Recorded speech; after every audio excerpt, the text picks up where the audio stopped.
Okay, we're at chapter 6 of the money temperament. It is the second step of the money behavior system. And this is the step that I started working with a number of years ago that really got me interested in the whole behavioral piece.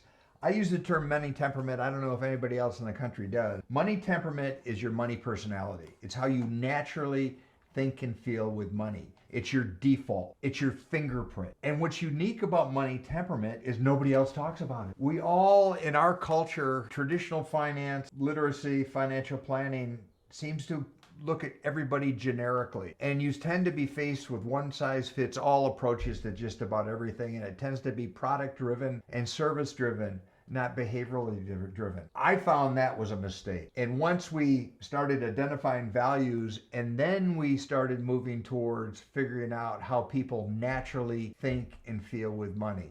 Again, what I call money temperament. Well, when we're talking about human behavior, you have natural behavior.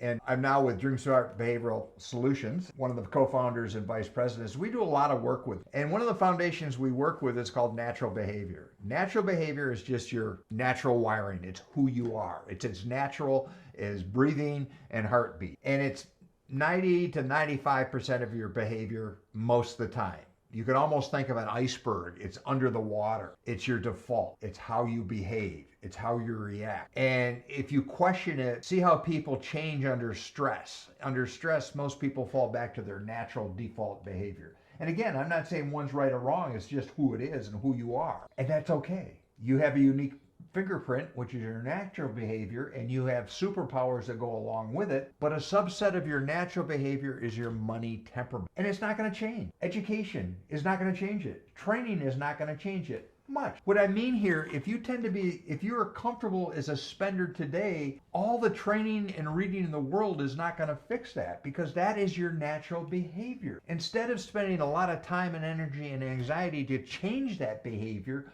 why not embrace it?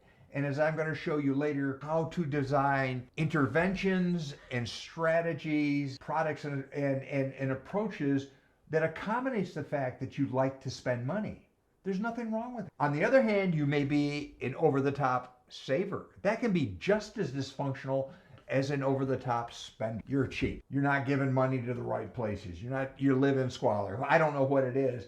So be very careful hanging labels on anybody with regard to their natural money behavior and money temperament. Okay, in this exercise, I wanted to find out how to give you a tool to help you at least identify how your money temperament or money personality, how you can identify your natural fingerprints when you're choosing and spending. At DreamSmart, we have an entire company built around designing these profiles and giving them to organizations and groups and whatever. What I have done is taken our commercial money temperament profile and created a shortcut, a quick hit, if you will, that is suitable for the book, that when you go through the exercise, it will give you a pretty good indicator of your natural money temperament. So please complete the money temperament exercise in chapter 6. It's going to give you insights as to your risk tolerance, whether you like to delegate or work with somebody, your emotions, whether you're a spender.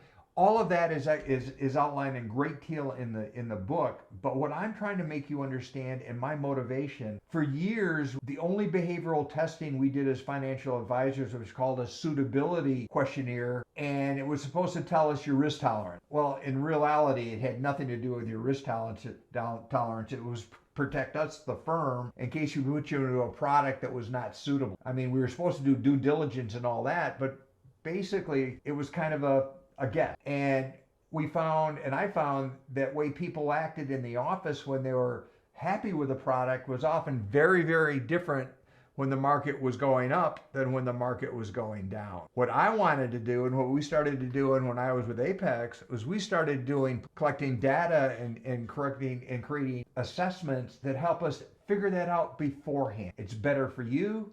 It's better for the firm. It's better for all around. So chapter 6 is a snapshot of that process. You need to know your natural tendencies with money, your money fingerprint, your money temperament. It's your default, and it's unique to you. Look to the left, look to the right, anybody you're friends with, anybody you live with, they have a different money temperament. And it's not unusual that they're opposite. That's okay. But you need to know it.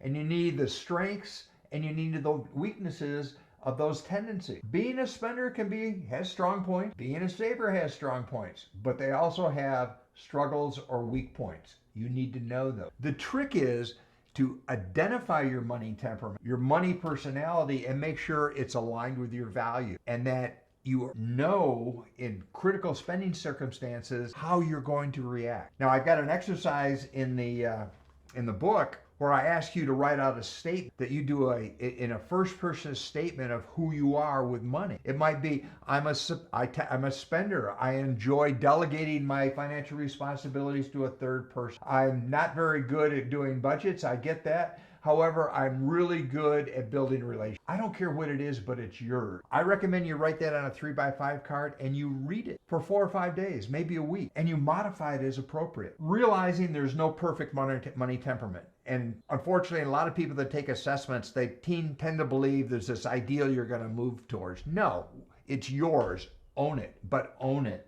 Know what it is. Don't judge. Know that you have a tendency to react in a given circumstance, in a given way with your money. So if you know you're going to go to Costco, like I do, and I'm willing to drive 18 miles to go pick up frozen fruit for my daily smoothie, I know right up front that as soon as I go through that door, I'm susceptible to everything they do to get me to spend money. I also know the way Costco works, that if I see something on sale or something I like there, I better buy it because it won't be there the next time. So I had to put in place some very, very definitive steps to keep it under control. First thing is, I don't go when I'm hungry. Second, I always use a list. Third, I know the tricks they're going to play. That the sale items are going to be right at the door as you check in, and it's easy to put those in your cart, and the carts are massive. I know they're going to reset the store every time I leave.